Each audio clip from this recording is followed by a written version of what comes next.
My brothers and sisters, Jesus has shown us compassion, and the sinful woman taught us how to properly respond to that loving compassion by her humility and gratitude.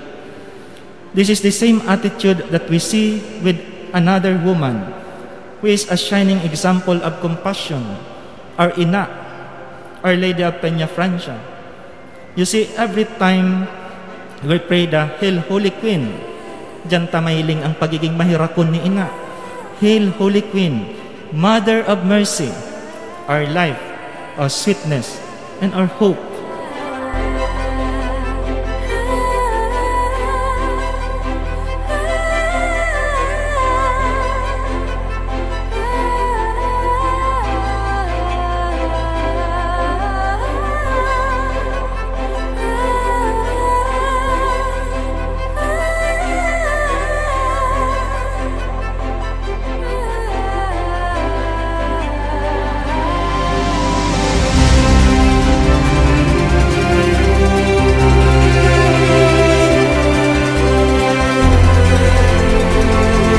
Always choose to be of help, especially in these difficult and desperate situations.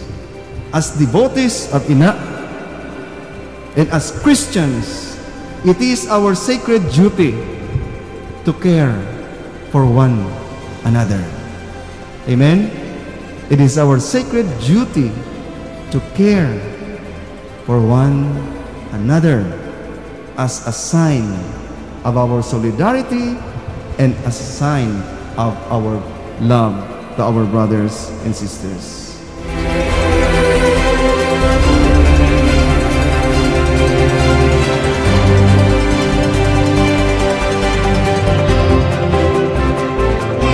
Yan po ang ibig sabihin ng pagiging simbahan o sambayanan ng Diyos.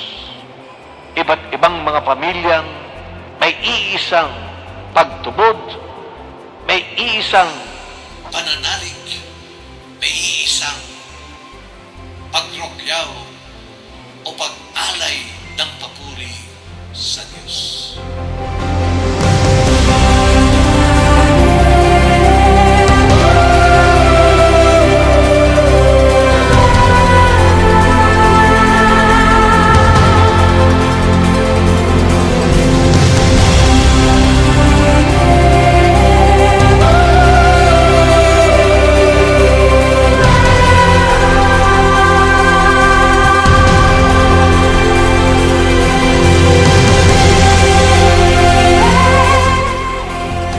Mary is not outside of the church, the family of the church.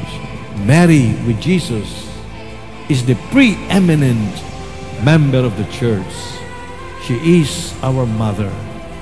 She is the mother of the family, our church. Viva la Virgen! Viva!